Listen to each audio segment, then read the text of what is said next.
먼저 국민의례를 하겠습니다. 모두 국기를 향해 주시기 바랍니다. 국기에 대한 경례.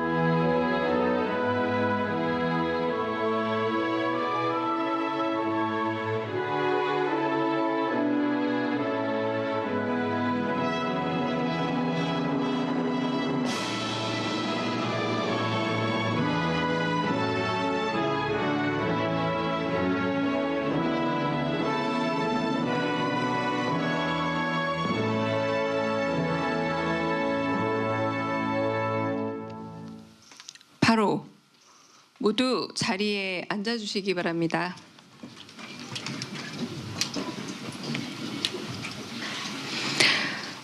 그럼 지금부터 대통령께서 국민주권 정부 국정 운영 방향과 고위공직자의 자세라는 주제로 말씀해 주시겠습니다. 바쁘신 일정에도 귀한 발걸음 해주신 대통령님께 모두 큰 박수 부탁드립니다.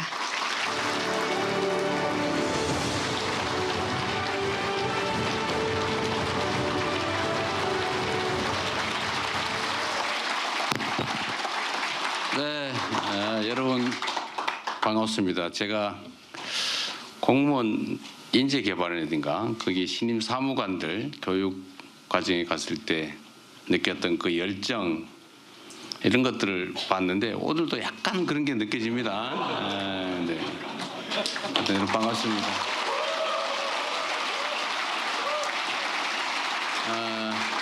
하여튼 우리가 함께하기 어려운 상황에 정말 어려운 모임을 했습니다.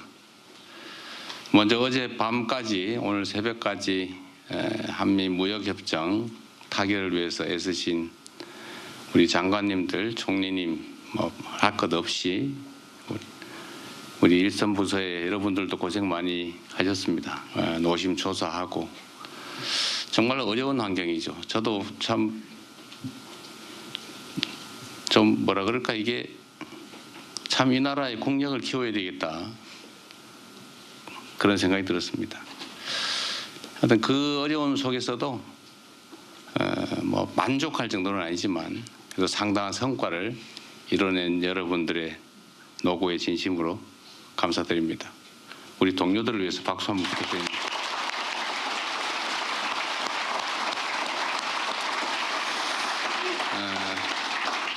제가 사실은 여러분들을 이렇게 따로따로 보면 좋은데 도저히 시간상 불가능해서 드리고 싶은 말씀이 있어서 한번 모이자고 했습니다. 너무 뭐 뻔한 얘기라서 여러분들 잘 아실 테고 또 이 자리에까지 오시기에는 어쨌든 많은 성과도 내고 평가도 잘 받은 결과가 아니겠습니까? 그게 국민으로부터 평가받은 것이든 인사권자로부터 평가받은 것이든 여하튼 다른 사람보다는 훨씬 높은 평가를 받아서 이 자리에 계시기 때문에 제가 지금부터 드리는 말씀이 그렇게 뭐 가슴에 와닿지 않을 수도 있긴 합니다. 그러나 우리가 앞으로 5년 동안 이제 4년 10개월 남았군요.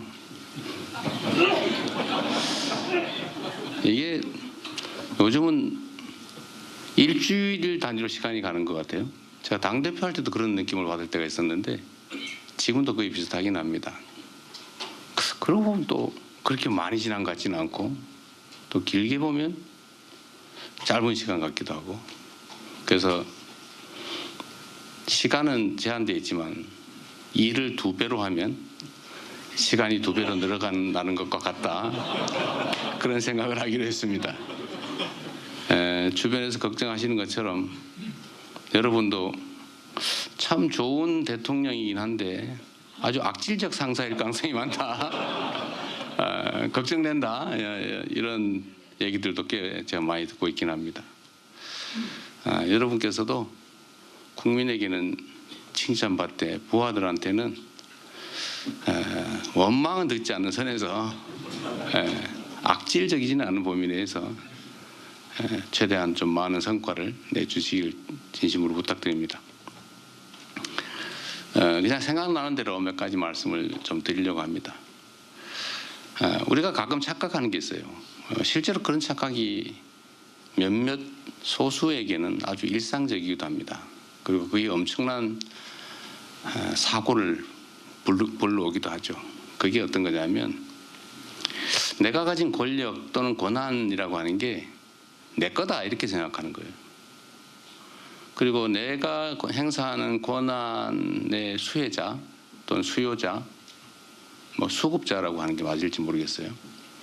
그게 마치 내가 위에 있고 내가 내려주는 시혜를 베푸는 것 같은 그런 느낌을 가지는 경우가 종종 있어요. 근데 실제로 그렇게 될 가능성이 많습니다.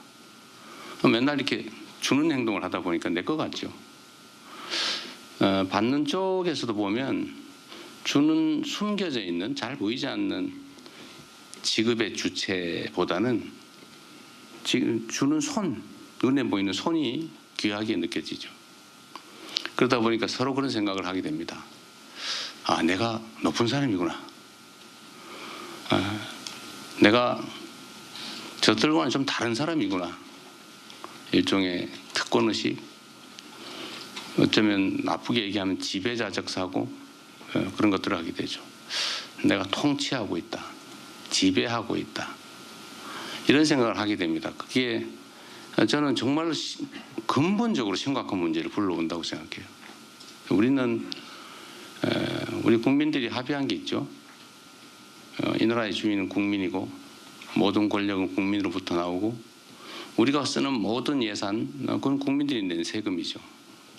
우리 국민들이 일상에서 정말 치열하게 어쩌면 목숨까지 바쳐가면서 열심히 일해가지고 어떤 수익 중에 일부를 원든 원치 않든 강제로 떼서 만든 재원 아닙니까? 그리고 그 모든 예산과 권한은 오로지 그 주체 국민을 위해서 쓰라고 우리가 헌법에도 써놓고 법에도 써놓고 온갖 지침 방침 지시사항에 다 써놨는데도 실제로 그러냐 보면 그렇지 않은 경우들이 꽤 있죠. 그게 어느 순간에는 이게 내 거니까 뭐 내 마음대로 이런 생각을 하게 되면 권한을 남용하거나 예산을 낭비하거나 아니면 좀 더 한 발짝 나가면 부정부패를 하게 되거나 이렇게 되죠. 그게 이제 공동체 대한민국 국가에게도 큰 손실을 주겠지만 사실은 제 경험으로 보면 그거 잘 은폐가 안 됩니다. 그 소문이 다 나요. 저도 이제 한 십몇 년 이렇게 공직 권한을 행사하는 직에 있다 보니까 제가 지휘하는 사람들의 심리라고 하는 걸 조금은 이해하게 됐는데 그런 것 같더라고요. 이게 야 이거 비밀이야. 절대로 남한테 얘기하면 안 돼. 부인도 모르게 해야 돼. 라는 꼬리를 붙여가지고 눈이 다 퍼져 있어요. 제가 어디서 인사를 해보니까 공직자들이 어쩌면 그렇게 몰래 모여서 했을 텐데 그걸 어떻게 그렇게 잘합니까? 제가 성남시장이 됐을 때 제가 이제 거기는 이제 과장이 꽤 높은 자리니까 사무관 국장들이 모아서 첫 상견례를 했는데 거의 대부분이 제 눈을 못 맞춰요. 저는 이 공무원들 모아가지고 이제 열심히 뭘 해봐야지 이런 생각했더니 전부 다 이러고 있어요. 눈을 못 맞춰 이렇게 하면 막 피해요. 그리고 몰래 사표 들고 오고 막 그러더라고요. 그래서 나중에 알게 됐는데 물론 그 전에도 소문이 있었지만 승진하는데 일종의 공정 가격을 매겨가지고 몇 급은 3천, 몇 급은 5천, 몇 급은 8천 이렇게 정해놓고 그 금액 이상을 가장 안전한 루트로 가장 빨리 지급하는 사람이 승진했다고 그래요. 근데 이거를 정말 극도로 보안을 유지하면서 했을 거 아닙니까? 다 감옥 가니까. 근데 그걸 공무원들이 다 알고 있더라고요. 그래서 상당수가 이제 그런데 이제 영향권 안에 있다 보니까 제가 그걸 이제 자기들도 아니까 사람은 자기가 아는 만큼 상대도 안다고 생각하잖아요. 자기가 모르는 상대도 모를 거라고 생각하기도 하지만 자기들도 다 알고 다 아니까 나도 알고 있을 거다라고 생각을 하니까 불안한 거죠. 이 사람들 일을 시켜보니까 습관이 일을 하는 습관이 몸에 안 배가지고 딴 생각만 하는 게 눈에 띄어요. 근데 공직자들, 여러분도 공직자들이잖아요. 사실 공직자들의 최대, 특히 직업 공무원들의 최고 목표는 물론 폼 잡자 뭐 이런 것도 있겠지만 승진 아닙니까? 승진하는. 그리고 승진 전 단계 소위 영전, 좋은 자리로 가는 거. 저는 공무원들에 대해서 우리 그 일반 사회에서 해바라기다, 뭐 영혼이 없다 이렇게 얘기하는 거에 대해서 저는 그걸 비난적으로 얘기하는 거에 대해서 동의하지 않습니다. 직업 공무원들의 영혼은 국민의 주권 의지이지 자기 생각이어서는 안 되는 거예요. 여러분도 그렇게 훈련받았잖아요. 교육받았고 그게 의무죠. 직업 공무원이 자기의 주체적 의지를 가지고 대통령이 누가 되든지 국민이 어떤 선택하든 관계없이 내 마음대로 하겠다. 그렇게 하면 안 되죠. 그래서 원래는 그 의지, 사고를 채워주는 것은 국민의 뜻이어야 됩니다. 국민의 의지. 그런데 여하튼 공무직자들은 국민들이 선택한, 예를 들면 첫 번째로는 대통령, 두 번째로는 뭐 여러 가지 있죠. 거기서부터 위임받은, 또 그다음 재위임받은, 재위임받은, 갈수록 한 칸씩 멀어지지 않습니까? 그 가까울수록 정당성이 높죠. 가까울수록. 거기에 따라야 되는 거예요.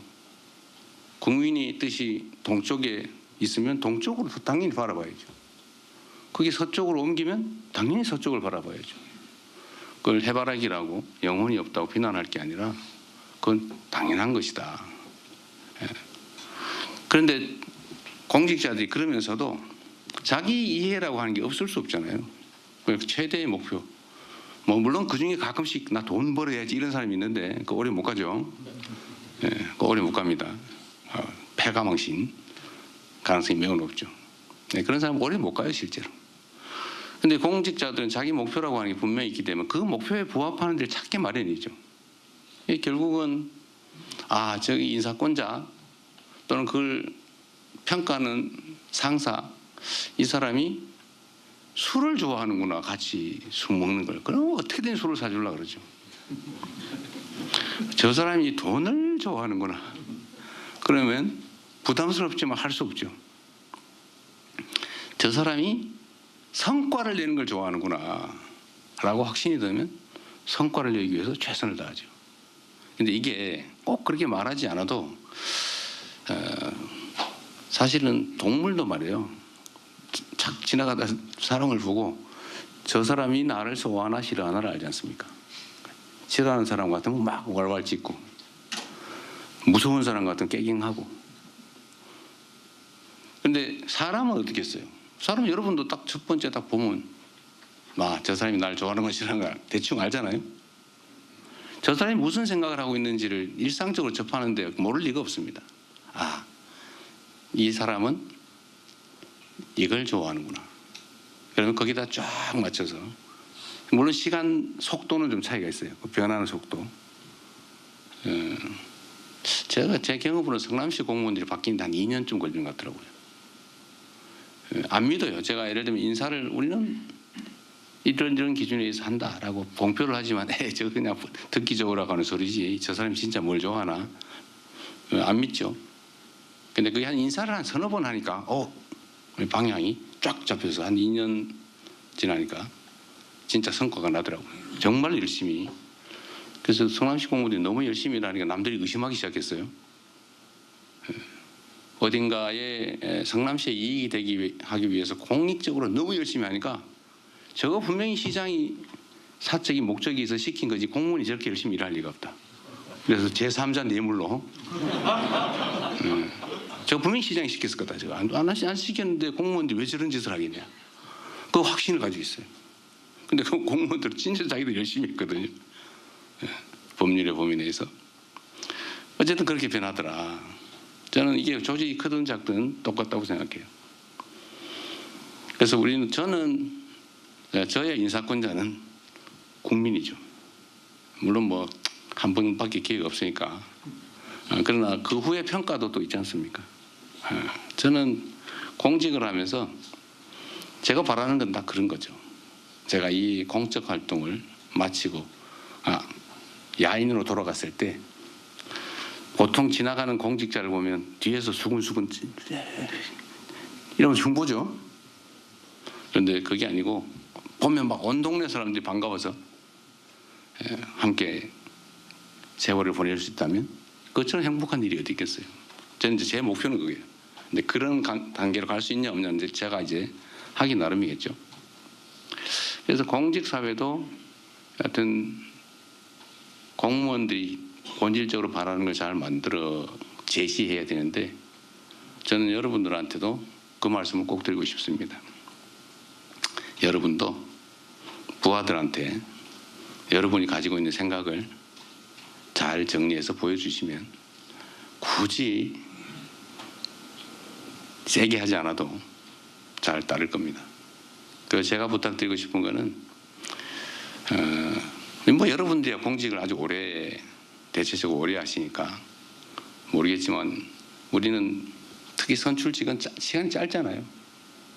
인생도 짧은데 임기는 더 짧고 그리고 거기서 안에서 뭔가 성과를 내서 인정받고 싶은 정치인들은 인정 욕구가 사실 제일 커요. 물론 권력욕도 있지만 권력욕의 본질은 인정 욕구일 겁니다.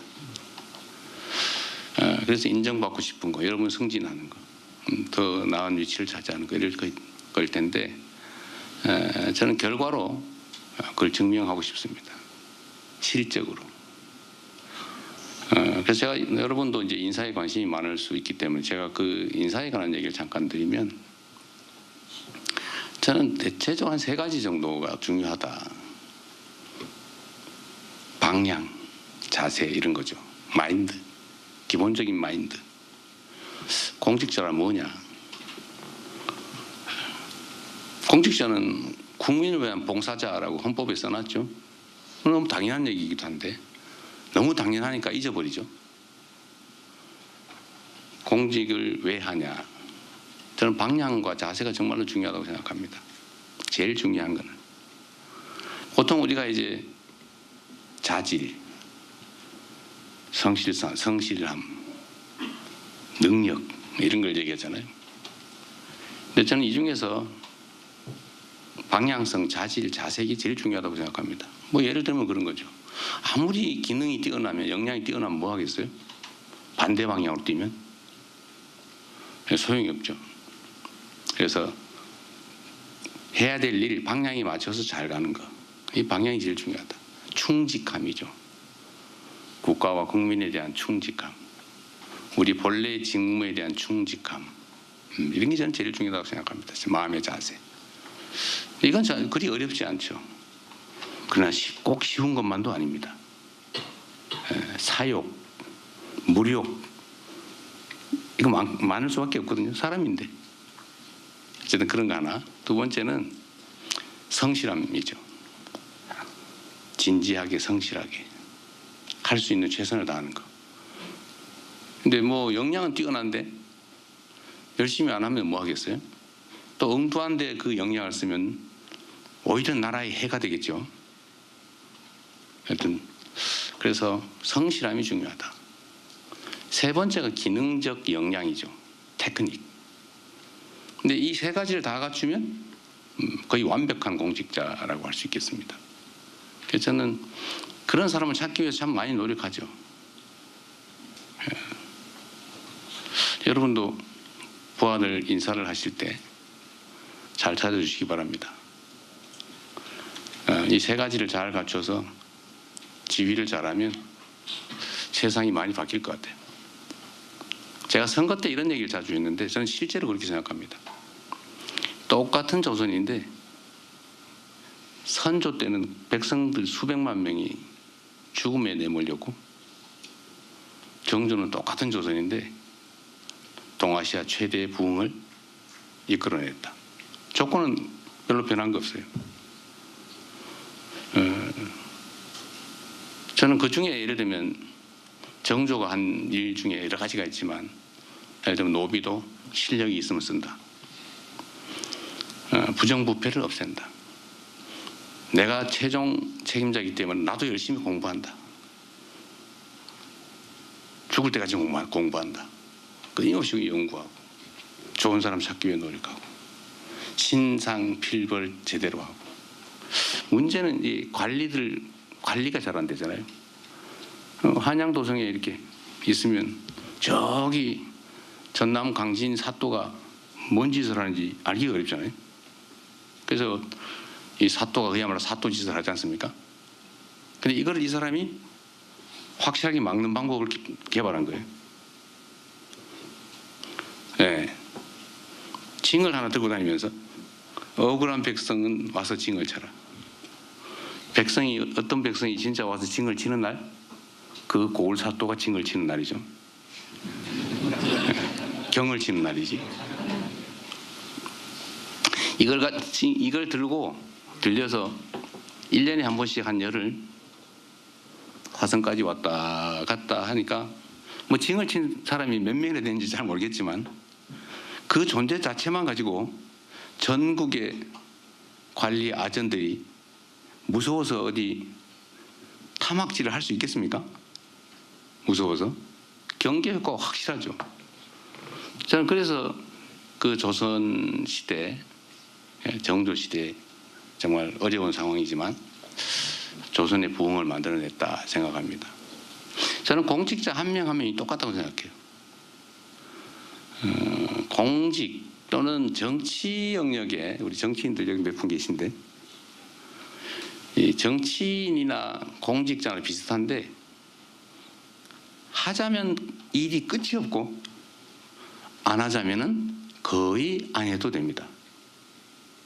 그게 공직이거든요. 정말 하자면 끝이 없어요. 아마 여러분 죽을 때까지 해도 다 못 끝낼걸요. 아마 민원이 전국으로 따지면 한 2, 3천만 건 되지 않을까 싶은데 그거 하나씩 다 해결하려도 보통 일이 아니죠. 근데 끝이 없어요. 거의 무한하죠. 그런데 안 하자고 하면 너무 많기 때문에 안 하나 비슷하다고 생각되죠. 평균적으로 따지면 안 해도 별로 표시가 안 나요. 누구나 못하나 쇼나 좀 하고 힘센 사람한테 좀 이렇게 선 좀 떼놓고 어디 영향력 있는 데서 좀 홍보 좀 잘하고 하면 뭐 별로 차이가 없죠. 그런데 하느냐 안 하냐에 따라서 끝없는 일을 한번 열심히 한번 해치워 보겠다고 하는 공직자가 있는 조직하고 어차피 하나 안 하나 똑같은데 뭐 술이나 한잔하고 친구나 사귀면서 즐겁게 인생 한번 살아보자, 누려보자, 놀아보자 이렇게 한 경우 세상은 정조 때 조선과 선조 때 조선처럼 정말 천양지차가 되죠. 저는 지금 현재 대한민국도 다르지 않다고 생각합니다. 기업들도 보면요, 똑같은 조건에서 똑같은 상품을 똑같은 인력을 가지고 똑같은 조건에서 시작을 하는데 어딘가는 글로벌 기업으로 성장을 하고 어딘가는 망해버리죠. 동네 조그마한 구멍가게도 똑같아요. 동네 조그마한 구멍가게를 해도 결국은 그 경영하는 주인의 마인드, 그래서 지나갈 때 걸레 들고 하나씩 닦아 이런 사람하고 시간만 나면 놀러 가는 사람하고 흥망이 결정이 되죠. 처음엔 차이 별로 안 나요. 미세한 차이죠. 더하기를 해나가는 사람이냐 빼기를 해가는 사람이냐, 이게 결국 시간이 지나면 축적이 돼가지고 흥하거나 망하거나 둘 중에 하나로 아주 극단적으로 갈라지지 않습니까? 여러분들도 우리 국민들이 볼 때는 엄청난 고관 대작에 해당되지 않습니까? 아니에요? 아닌 척 하시는데? 우리 국민들이나 보통 사람들이 보면 그래요. 엄청나게 높은 사람이고 엄청나게 막강한 영향력을 가진 정말 쳐다보기도 쉽지 않은 대단한 사람들이죠. 대단한 사람 맞아요. 여러분들 손에 누군가의 목숨이 달려있는 경우가 많습니다. 여러분들이 이렇게 하냐 저렇게 하냐, 여러분들은 책상에서 고민하다가 보고서 올라오고 보고다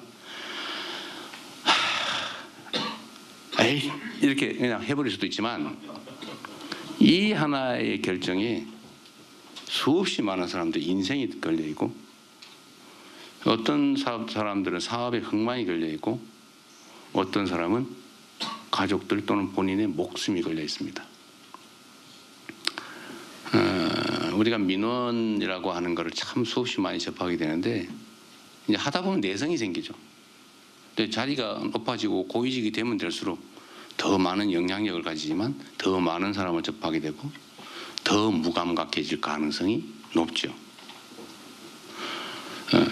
그런데 여러분들의 결정 또는 공직자는 누구도 말단도 마찬가지입니다. 저도 마찬가지. 저는 매우 두려운 생각을 가지고 예를 들면 판단을 하거나 보고를 받거나 합니다. 내 이 판단과 결정으로 얼마나 많은 사람이 어떤 영향을 받게 될까? 누군가가 내 이 결정으로 죽을 사람이 살아날 수도 있고 살 수도 있는 사람이 죽지 않을까? 제가 노동부 장관과 우리 강요 여러분들을 불러서 공개적으로 방송을 켜놓고 어떻게 사람이 이렇게 일하다 죽을 수 있냐라고 한마디씩 하면 누군가는 조금은 조심할 거고, 누군가는 야 이러다 처벌받는 거 아니야? 라는 사람도 있을 거고, 어떤 사람은 야 돈 벌자고 우리가 이러면 되나? 남의 가정을 파괴하면 되겠나? 라고 생각해서 개과천선하는 사람도 있을 수 있고, 하여튼 선한 변화가 있겠죠.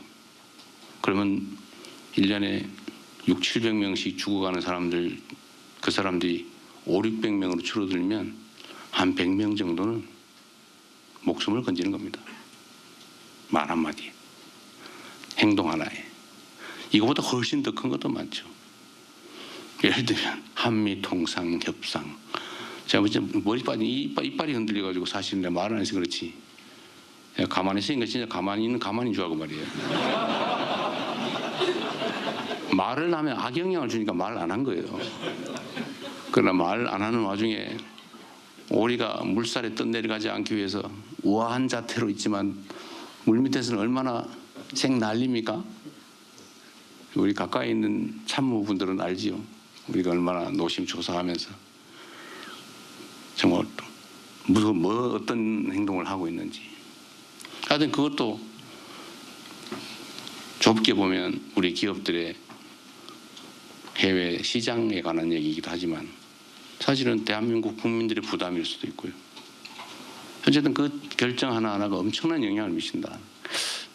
저는 지금 이 상황, 대한민국이 저는 흥망의 기로에 서 있지 않나 하는 생각을 할 때가 가끔씩 있습니다.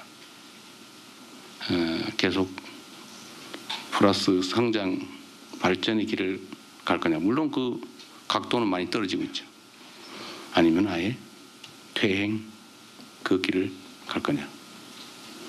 이 그래프가 상향할지 하향으로 전환해버릴지, 저는 그 분기점에 있다는 생각이 듭니다. 여러분도 매우 그 중요한 변곡점에 저와 함께 서 계신 거죠. 여러분들 손에 대한민국의 운명이 크게 보면 대한민국의 역사가 달려있고, 작게 좁게 보면 누군가의 목숨이 달려있다. 저는 극단적인 선택을 결심해 본 적도 있어서 그 사람들의 입장이나 이런 걸 조금은 이해해요. 가족을 끌어안고 죽어가는 그 결정을 하는 그 사람들 마음이 어떻겠습니까? 지금 이 순간도 그런 사람 많죠. OECD 국가 중에서 가장 많은 사람들이 스스로 극단적 선택을 하잖아요. 대한민국이 1년에 15,000명씩. 한 개 도시가 사라지고 있어요. 매년 15,000명이면 웬만한 군 규모가 되거든요. 1년에 작은 군 규모 하나씩 사라지고 있습니다. 그런데 일본이 얼마 전에 자살률을 떨어뜨리기 위해서 뭐 정부 차원의 종합적인 대책을 해서 노력을 했더니 절반으로 떨어졌다고 해요. 자살률이.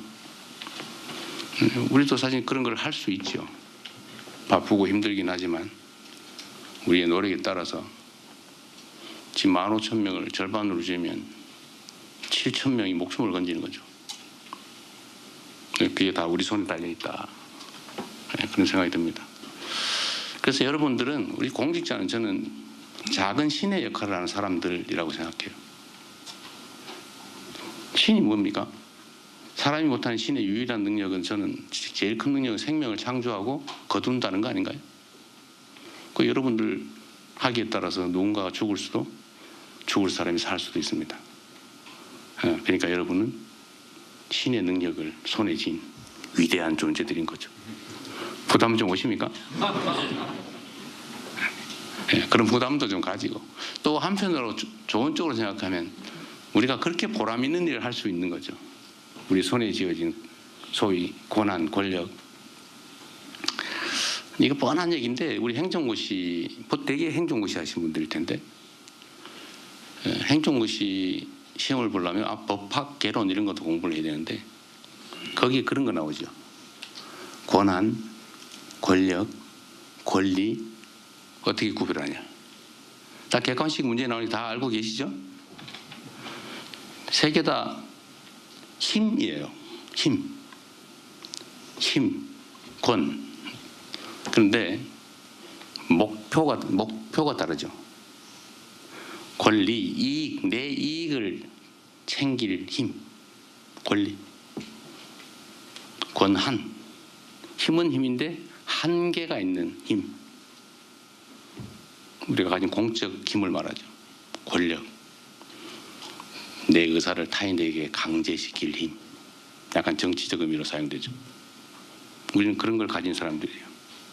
계급에 따라서, 직책에 따라서 약간 차이가 있긴 하지만, 여하튼 공직자의 공통된 특성은 국민으로부터 위임받은 권력 또는 권한을 크게 또는 작게 나눠 가지고 있다는 겁니다. 여러분들은 대한민국의, 사실은 이 대한민국 국가 공동체를 끌어가는 수뇌, 머리의 뇌, 핵심에 해당됩니다. 여러분들 하기 따라서 전혀 다른 세상이 펼쳐질 수 있다. 그런 생각을 해주시기 바랍니다. 너무 살벌한가요? 이 뻔한 소리인데, 원래 다 자주 듣고 보던 얘기죠. 한 번만 더 상기해보자, 그런 뜻입니다. 조금 더 현실적인 얘기를 이제 좀 해봐야 될 텐데, 어쨌든 여러분은 저와 싫든 좋든 5년 동안, 아닐 수도 있어요. 하여튼 잠정적으로 5년 동안 대한민국 국정을 함께 책임져야 될 사람들입니다. 우리도 하나의 조직 구성원들이죠. 저는 그러려고 합니다. 시스템을 최대한 존중하자. 우리는 목표는 물론, 이 모든 기준은 국민의 주권 의지예요. 근데 그게 뭐냐 잘 모르죠. 사람마다 다 다르니까. 더 나은 나라, 더 나은 세상이죠. 국민들의 더 나은 삶, 지금보다는 더 나은. 하여튼 그 목표를 수행하기 위해서 우리에게 주어진 권력, 예산을 제대로 효율적으로 잘 집행한다. 이게 제가 가진 목표예요. 그리고 지금 이런 평가 저런 평가도 중요한데, 그보다 더 중요한 것은 마지막 결론이죠. 이재명 재임 기간 동안에 내 삶이 또는 세상이 더 나은 방향으로 바뀌었냐. 결과적 성과. 지금의 평가는 그렇게 중요하지 않아요. 진짜 중요한 건 퇴임하는 그 순간 세상이 어떻게 변해 있을까. 말씀드린 것처럼 저는 여러분 학이 따라서 세상은 좋아질 나쁠 수도 있다고 생각합니다. 그리고 저는 제가 비록 국민에게 선택받은, 국민에게 위임받은 대통령이라고 하지만 제가 할 수 있는 일은 거의 없어요. 다 여러분 또는 여러분들이 다시 또 위임한 공직자들, 공무원들을 통해서 할 수밖에 없습니다. 여러분들은 몸통이고 실체죠. 저는 머리 좋게 말하면 아니면 사고와 가치 같은 허상에 가까운 거죠. 실체는 여러분들이에요. 공직자들, 일선의 공무원들. 여러분들이 잘해야 됩니다. 여러분들을 어떻게 하면 잘하게 할까? 핵심은 공정한 인사겠죠. 물론 잘 안 믿어요. 믿기 어려워요. 제가 해보니 그렇더라고요, 진짜로. 누가 저 사람이 나보다 훨씬 나아, 저 사람이 나를 제치고 승진하는 게 맞아 라고 인정하는 경우가 쉽지 않습니다. 다 사람들은 자기 중심적이거든요. 똑같은 것도 보기 따라 다르잖아요. 똑같은 동전도 어떤 사람은 일자라 그러고 이 사람 맨날 이렇게만 봐, 동전 볼 때. 어떤 사람은 동그랗다고 해요. 이 사람 맨날 이렇게만 봐, 동전. 다 보기 따라 다르죠. 그리고 승진 배수 4배수, 7배수 해놓으면 거의 비슷비슷해요. 그 안에서 최대로 골라봐야 나머지 3사람 또는 6사람은 저거 뭔가 저 장난치고 있었네. 누가 정동영 의장이 압력 넣은 거 아닐까? 혹시 저 어디 고향 사람이라고 아는 사람이라서 그런 거 아닐까? 이런 의심이 들 수밖에 없죠. 그러나 그것도 이제 시간이 지나고 축적이 되면 그렇게 선택할 수도 있겠네. 아주 잘한 선택이야. 이건 잘 안 돼요. 내가 그냥 참고 견딜만 한 정도의 그냥 최소한의 합리성을 갖춘 선택을 했다고 인정해 줄만 하네. 내 참을만 하네. 라고 하면 무지하게 잘한 거죠. 그래서 어쨌든 저는 최대한 이건 작은 인사도 좀 비슷하게 하긴 했는데 근데 그 후에 다른 이제 인사도 있겠죠. 그인 철저하게 아까 말씀드린 대로 마인드가 어떠하냐, 정말 성실하게 일하는가, 기능적 역량을 갖췄나. 물론 그 안에 청렴하게 하는 이런 부패한 건 절대 안 돼요. 그건 실격이야, 실격. 부패 이거 안 돼요. 권력 남용 이거 안 되죠. 그거 보면 다 알아요. 제가 이 인사를 하면서 제 나름대로 발굴한 기법이 하나 있는데 이걸 이 사람한테 물어보면 이렇다고 저 사람한테 물어보면 저렇다고 공적 보고서는 솔직히 잘 못 믿겠고 근데 역시 최적의 방법은 동료들한테 물어보는 거예요. 그 동료들한테 물어보고 개인적으로 물어보면 또 안 돼 이게. 이 사람은 묘해서 어떤 지위를 부여하면 책임감이 생겨나요. 자리가 사람 만든다고 하지 않습니까? 그래서 저는 이제 투표 이런 거 되게 좋아하는 사람인데 집단 지성을 하려면 예를 들면 건축직 5급을 승진을 시켜야 된다. 승진 대상자 목록이 저기 있잖아요, 그죠? 그럼 1부터 한 10까지 있는데 3명을 승진시켜야 된다.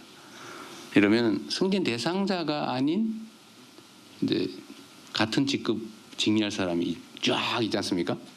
그래서 승진 대상자가 아닌 대상자 빼고 아닌 사람들한테 무기명 투표를 시켜가지고 최다 득표 2명 또는 3명을 뽑은 다음에 그 사람들한테 종이를 나눠주고 몰래 제가 시장실 도지사실이 있을 때 따로 한 명씩 불러가지고 여기다가 당신이 승진시키고 싶은 사람 1번부터 1.5배까지 번호를 매겨라. 1, 2, 3, 4, 5. 그리고 이 중에 절대로 하면 안 된다고 생각되는 사람이 있으면 거꾸로 1, 2, 3, 4, 5 마음대로 매겨라. 이렇게 했더니 제가 놀라운 걸 발견했어요. 거의 차이가 없어요. 거의. 자기들이 다 아는 거예요. 그리고 이게 나 혼자만 하는 게 아니고 다른 동료 2명 또는 3명이 평가를 할 텐데 내가 불공정하게 이걸 표시를 하면 찍힐 수가 있잖아요. 이놈이. 그런데 그런 사람이 가끔 있더라고. 도저히 납득할 수 없는 순서를 매기는 그것도 권력이라고. 그것도 권한이라고. 그래서 그 다음에 제가 이렇게 해버렸죠, 그 사람은. 근데 그런 생각 때문에 이렇게 공적 권한을 부여하면, 검증되는 공적 권한을 부여하면 정말 공적 권한을 공정하게 행사하려고 노력하더라고요. 그래서 거의 순서가 틀리지 않더라고요. 그래서 제가 관심 있는 분들은 알 수 있는데, 제가 시장 도지사 할 때 승진 가지고 요거도 먹은 기억은 별로 없어요. 약간의 불만. 근데 뭐 해먹었다든지 뭐 어떻게 했다든지 이런 얘기 거의 안 들었어요. 왜냐하면 그 투표로 선출된 의견 제출자 그룹들이 보니까 자기들이 말한 대로 거의 됐거든요. 그래서 사실 거의 차이가 없는 거예요. 그래서 우리 이제 중앙정부 인사에도 이런 걸 한번 도입해 볼까 생각 중입니다. 옆에 있는 사람한테 잘하세요. 옆 사람한테 잘해야 됩니다. 우리 장관님들도 한번 고민 한번 해보세요. 그래서 인사는 최대한 공정하게 하고, 제가 신상필벌을 좀 과하게 할 생각입니다. 물론 벌을 부당하게 하면 안 되고 상은 좀 과하게 할 생각이에요.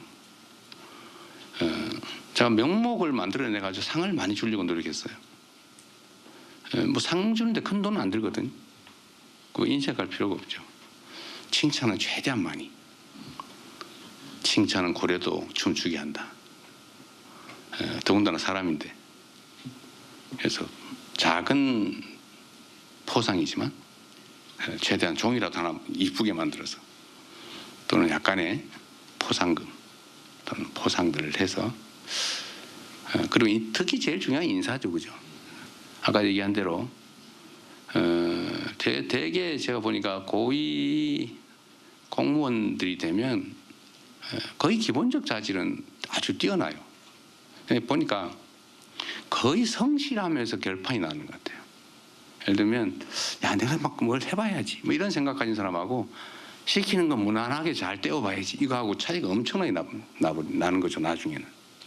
그리고 능동적으로, 적극적으로, 자발적으로 이렇게 행동하는 사람하고 반대로 소극적으로 정해진 것만 무리 없이 이렇게 생각하는 사람이 성과를 내는 데서는 진짜 큰 차이가 있습니다.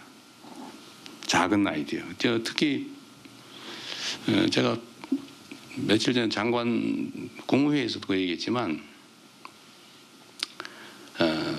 이게 여러분 고위 공무원이 되면 제일 뛰어난 사람이 맞아요. 제일 많이 알아요. 그런데 옛날 거를 아는 거예요. 최신 트렌드를 몰라. 가장 최근의 일을 가장 많이 아는 사람은 말단이에요. 근데 이게 지금 조화가 잘 안 되면 이 소위 관료제의 폐해가 발생하는 거죠. 꼰대 되는 거죠, 꼰대. 분명히 제일 많이 아는 사람 맞아요. 제일 유능한 거 맞아요. 경험도 많으니까. 근데 문제는 거의 다 과거라는 거죠. 지금 현재 또는 예측해야 될 미래에 관한 지식, 현실, 이런 거는 고위로 올라갈수록 잘 몰라요. 그래서 저는 이런 함정에 안 빠지려고, 남들 들으면 안 되는데 제가 댓글 열심히 읽어봅니다. 거기 아이디어 반짝반짝이는 거 많아요. 그리고 제가 전화기를 지금 수십 년째 같은 걸 쓰고 있는데, 제가 대통령이 되면서 바꿀까 그러다가 아직은 안 바꾸고 있어요. 그래서 이런저런 메시지가 많이 오죠. 그래서 제가 웬만하면 다 읽어봐요. 그 아마 이 국무위원님들이 새벽에 제가 문자 보내는 거예요. 드디어 이제 시작이구나 싶죠. 제가 이 텔레그램방을 그저께인가 며칠 전에 만들었는데 지금은 그럼 유도 아닙니다. 생각나면, 왜냐하면 저는 제 손에 일을 남겨두지 않아요. 쌓이면 잊어버리거나 문제가 되기 때문에 무조건 처리해서 보자마자 보내버립니다. 다른 데다 맡기죠. 그래서 제가 우리 노동부 장관한테도 보내고 국무위원 방에도 올리고 그랬는데, 하여튼 제가 이 감각, 젊은 감각, 현장 감각을 잃어버리지 않기 위해서 정말 시간을 많이 쓰는 편입니다. 그래서 여러분도 부하 공무원들하고 대화를 좀 많이 하세요. 브레인스토밍 같은 것도 가끔 하십시오. 도움되는 거 많아요. 그리고 앞으로는 그렇게 신선한 현장성 있는 또 미래지향적인 아이디어, 이런 것들을 만들어내지 못하면 옛날 사람 돼버립니다. 그리고 세상은 너무 빨리 변해요. 지금은 정말 급변하는 세상이 됐는데 그 옛날 생각하고 그 옛날의 관념, 지식, 경험만 가지고 견디면 그냥 옛날 사람 돼버리죠. 그래서 거기서 벗어나셔서 또 젊게 사면 좋잖아요. 이거 되게 다 환갑 다 돼가는 거죠. 네, 젊게 사시는 방법이기도 합니다. 그래서 대화도 많이 하시고 브레인스토밍도 하시고 소통도 많이 하시고 그리고 가급적이면 조직을 뭐 기본적인 권위를 잃지는 말고 지휘 체계는 잘 유지하되 정서는 수평적으로 하면 가급적이면 그래야 대화 말을 해요. 제가 공무원 사회의 특성을 봤는데 말 안 하기 대회하는 것 같더라고요. 누가 더 말을 안 하나. 이게서 경직돼 가지고 근데 이것도 바꾸는 게 좋죠. 그래서 어쨌든 원래로 되돌아가면 실적과 성과로 결국은 평가할 수밖에 없을 거다. 나머지는 거의 비슷합니다. 그러니까 말씀드렸던 대로 기본적인 방향이 엉망이다. 그런 사람이 살아남았겠어요? 그건 쉽게 구분돼요. 기본적으로 불성실하다. 그것도 아주 쉽게 구분됩니다. 나머지 그럼 역량 이런 건데 결국은 이제 끊임없이 자기 역량을 키워야죠. 그 역량의 핵심은 어쨌든 미래를 내다보는 거다. 예정된 시간이 지나고 있는 것 같아요, 그죠? 맞습니다. 한참 지나버려. 아니 뭐 지겹지만 않으면 좀 더 해도 괜찮은데 내 분명히 다음에 발표할 거 지겨울 거거든.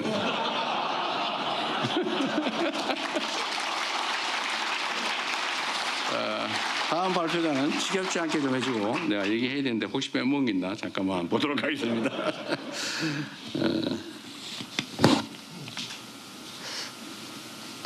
그리고 이건 하나 얘기를 좀 해야 되겠어요. 하여튼 지금까지 말씀드렸던 것들의 일부이긴 한데 좀 강조해서 드리고 싶은 말씀이 그런 겁니다. 그러니까 지배자, 내가 주는 사람이야, 내가 주야. 이거는 일부러 그렇게 생각하는 건 아니지만 그렇게 될 가능성이 매우 농후해요. 뭐 원래 그러니까. 그래서 거기서 행정 편의주의라고 하는 게 생겨나죠.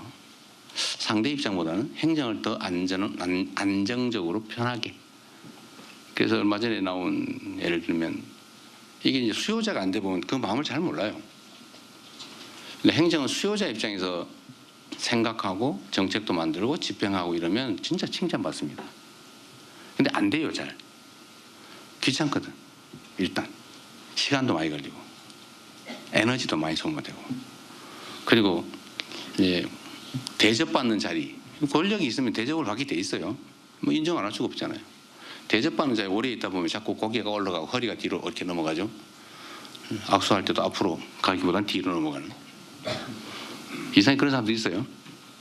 악수할 때는 꼭 뒤로 넘어가. 정치인 중에 그런 사람이 있어요. 특히 일당 독재 지역에 그런 사람이 꽤 있습니다. 근데 불가피한 측면이 있는데 근데 끊임없이 노력해야죠. 근데 이 수요자 받는 쪽 입장에서 보면 이 기본적으로 이제 의뢰 관계 있지 않습니까? 낮은. 그러니까 똑같이 해도 서러워요. 섭섭하고 억울하고. 친구들하고 여러분도 그런 경험하셨을 텐데 어느 날 친구가 나를 대하는 태도가 달라요. 그건 나보다도 더 출세한 사람들을 볼 때 느낌 또는 내가 더 출세했을 때 느낌 거의 비슷합니다. 그래서 원래는 내가 난 평소하고 똑같이 행동하는데 왜 상대가 저렇게 느끼지? 라는 생각이 들 때가 있을 거예요. 그리고 왜 그런지도 이제는 알겠죠. 여러분도 뭐 먹을 만큼 나이 드셨으니까. 이유는 그렇죠. 똑같이 행동을 하면 내가 평소엔 같은 평지에 서 있었는데 내가 어느 날 보니까 한 계단 더 올라가 있는 거예요. 그런데 거기서 똑같은 각도로 인사를 하면 상대는 고개가 빳빳하네, 고개 안 숙이네 이렇게 느껴지거든요. 그래서 의도적으로 한 계단 올라간 만큼 한 계단 더 숙여줘야 비로소 균형이 맞습니다. 근데 이거 잘 안 돼요. 그거 잘 노력해야 됩니다. 그래서 뭐 저는 익을수록 고개를 숙인다는 말도 있지만 잘 느낌이 안 오죠.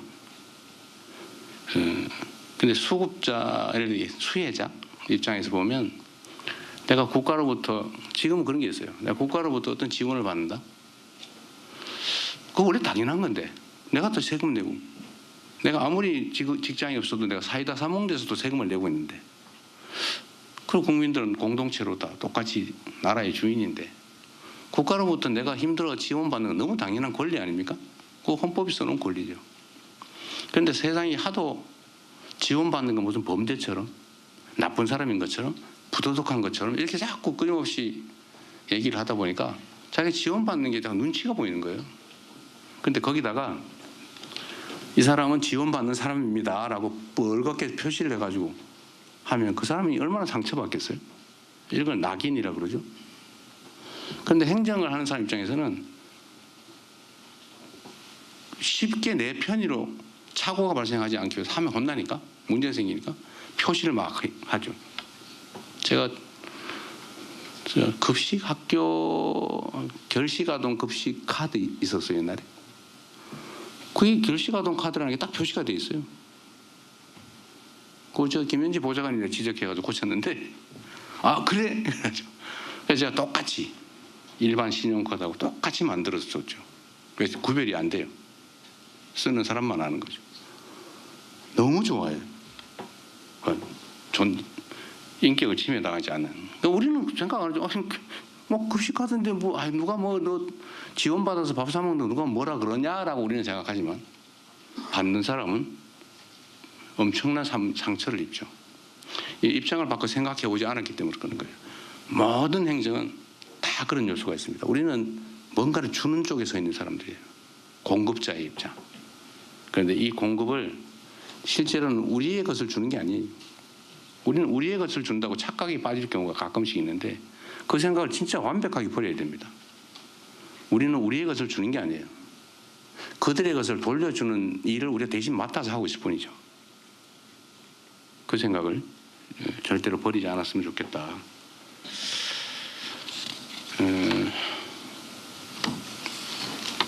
그리고 거의 다 끝나갑니다.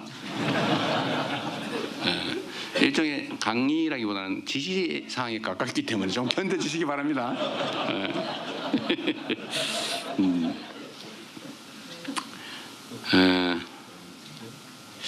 이런 게 있어요.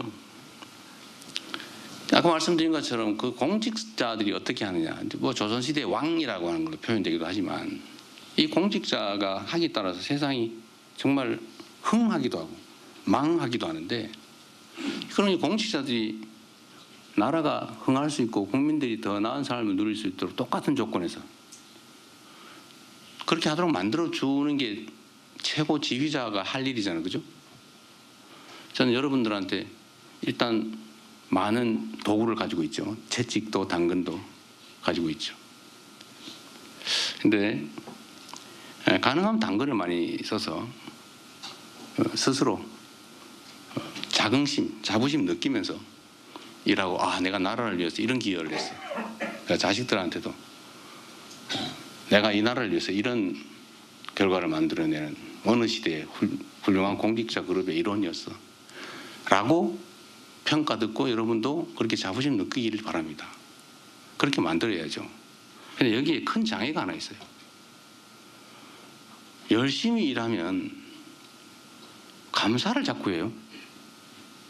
일 안 하면 감사당할 일이 없어요. 안전하게 가야죠. 근데 불행하게도 이게 원래부터 있던 공직사회 문제입니다.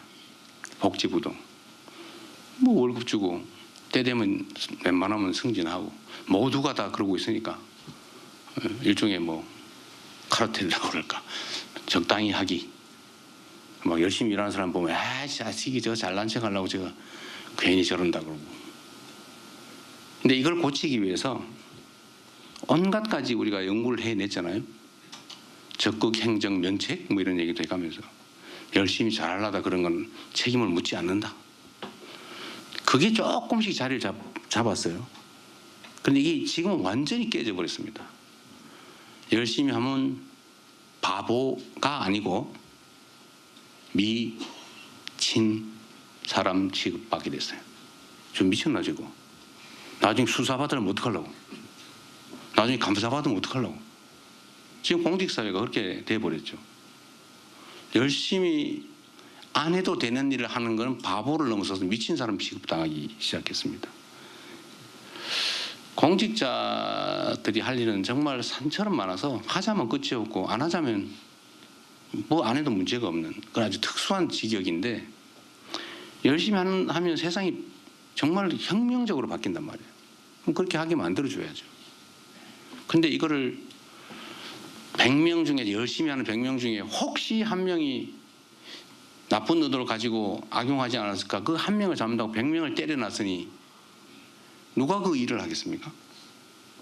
그래서 이 적극 행정 면책 제도나 이런 것들이 다 이제 무용지물이 됐어요. 아무도 안 믿어요. 지금 그 얘기해도 네가 권력을 잃은 다음에 그 다음은 어떻게 책임질 건데? 지금 이렇게 얘기하면 할 말이 없잖아요. 물론 이거의 제일 큰 책임은 정치에 상실이 있습니다. 정치가 사라졌죠. 전쟁만 하죠.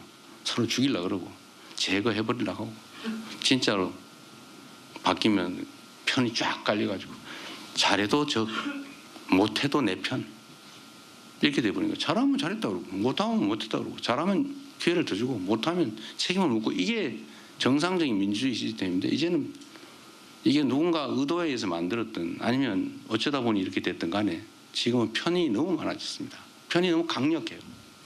근데 그 속에 있는 정치적 중립을 해서 국민만을 위해서 일해야 될 공무원들조차도 나는 책임지기 싫어서 나 정치와 정권이 바뀌거나 이래서 내가 나중에 책임질 일을 내가 왜 하냐? 안전하게 살자. 이게 트렌드가 돼버렸지 않습니까? 이거를 고쳐야 되겠다. 어떻게든지. 쉽지 않겠죠. 일단 정치를 정상화하는 건데 이건 뭐 여러분들하고 내가 할 얘기는 아닌 것 같고 공직사회의 행정을 정상화하는 제일 결정적인 것은 저는 일단은 두 가지라고 봐요. 정상적 행정에 형사사법의 잣대를 들이대면 안 된다. 뭐 돈을 받아 먹었다든지 뭐 권력을 폭력적으로 남용을 해가지고 질서를 어지럽혔다든지 뭐 이러면 혹시 모르겠는데 뭐 툭하면 직권남용이래. 내가 이 부하한테 지시를 하는 게 이게 혹시 직권남용인가? 나중에 문제될 수 있는가? 여러분 걱정되시죠? 아닌 척 하시는 거예요? 뭐 일을 안 하시는 분들이거나 그건 아닐 것 같고 너무 심각하죠. 요즘은 기록과 녹음이 상식이 됐죠. 증거를 남긴다. 난 시켜서 했다라고 언젠가 변명이 될지도 모르니까 시켰다는 증거를 남기죠. 공문으로 하는 게 아니고 뭐 전화로 하면 녹음해놓고 아니면 비망록, 요새 비망록 쓰는 게 유행이라는데 아닌 척 지금 표정을 자칫 내가 반응을 보이면 내가 한 사람 되니까 지금 표정 관리하느라고 어려우시죠? 네. 이게 이렇게 뭔 행정을 하겠어요. 그래서 이 직권남용의 남용을 막기 위한 장치를 만들도록 하겠습니다. 이럴 때 박수도 한번 하세요.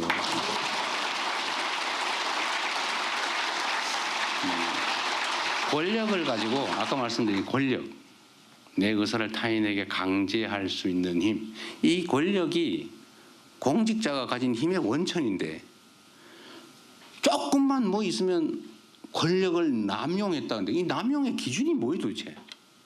그냥 내가 느낄 때 부하가 안 하고 싶었는데 했어 라고 하면 남용이요. 나는 흔쾌히 하고 싶은데 시켜서 했습니다. 무죄예요.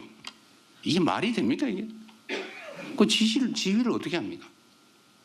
불안해서.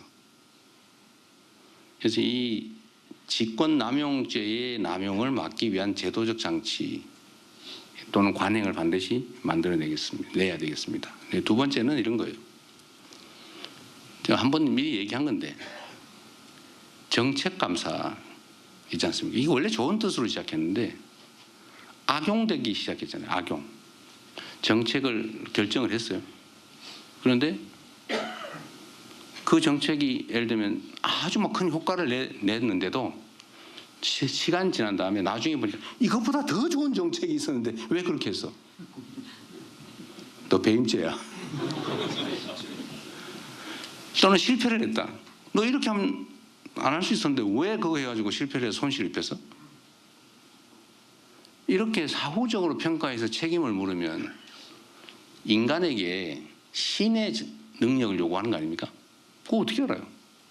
나름 최선을 다해서 판단했고 그게 재량권이잖아요. 행정법에서 재량권을 인정하는 이유가 뭐예요? 능동적으로 대응하라고.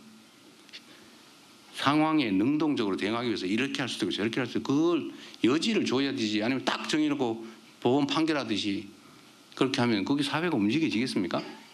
그래서 원래 재량권을 주는 거예요. 그리고 그 재량권 안에서 정말 아주 명백히 증명되는 고의로 그랬다면 혹시 모르겠는데 나름 최선을 다한 결과로 나중에 보니까 상황이 달랐어요. 아니 상황이 바뀌었어요. 아니면 조금 더 신경을 못 써서 그런 결과가 나왔다 한들 그거를 사후적으로 평가해서 책임을 묻고 징계한다 그러고 직무감찰하고 심지어 수사 의뢰해서 고발해서 재판받으러 다니고 하면 그 일을 어떻게 합니까? 그래서 이 정책감사도 아예 이 악용의 소지가 너무 많기 때문에 폐지를 하는 게 맞겠다. 그래서 여러분들한테도 열심히 일하면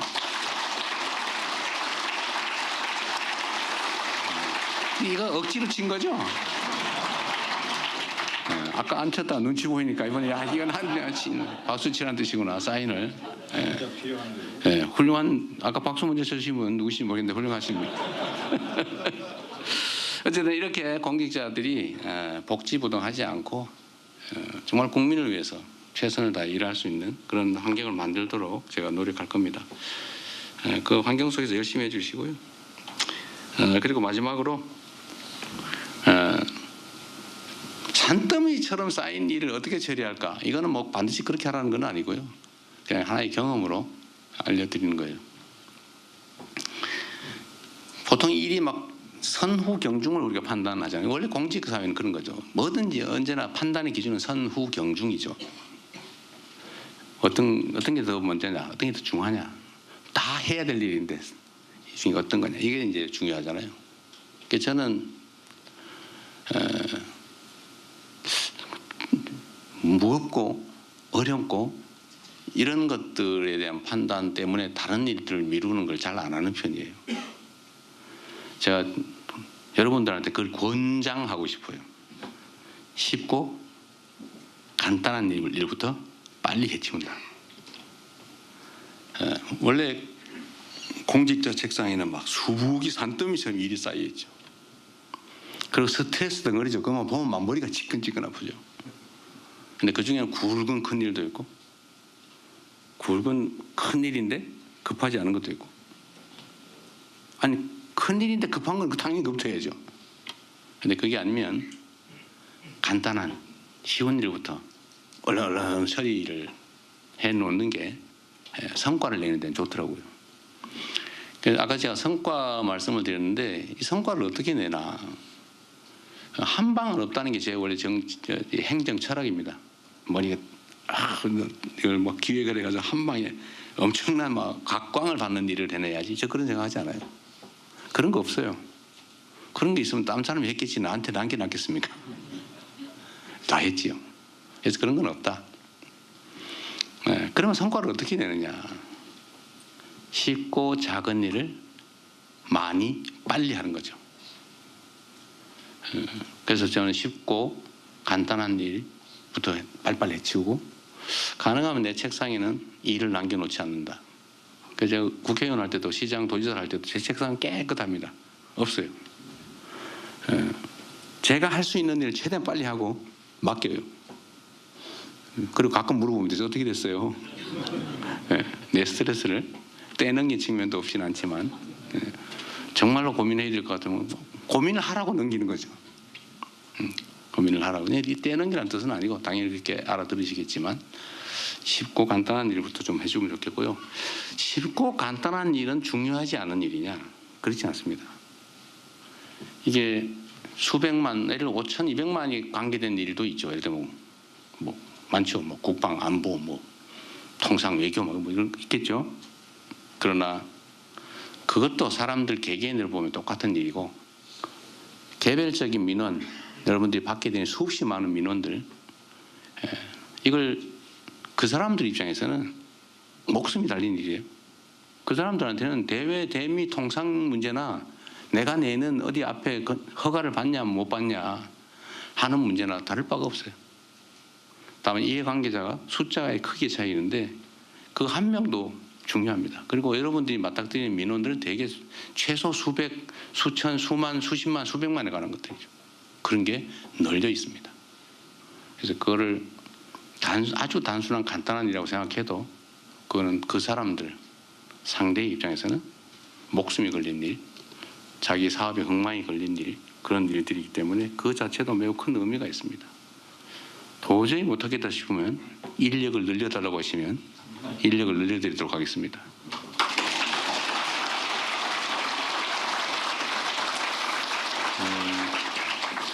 제가 더 하면 민폐 같아서 이것만 해도 엄청 많이 했네요. 네. 하여튼 여러분 제가 공식적으로 드리고 싶은 말씀은 거의 다 드렸기 때문에 다음에 한번 또 기회를 갖기로 하겠습니다.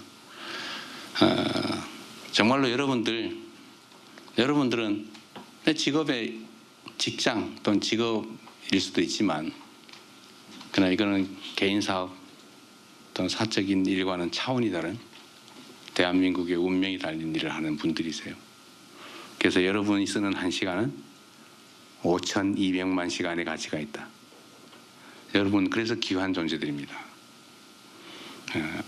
여러분 스스로를 귀하게 소중한 존재로 여기시고 국민들이 기대하는 만큼 국민들이 맡긴 만큼 책임을 다해 주시기를 진심으로 당부드립니다. 고맙습니다.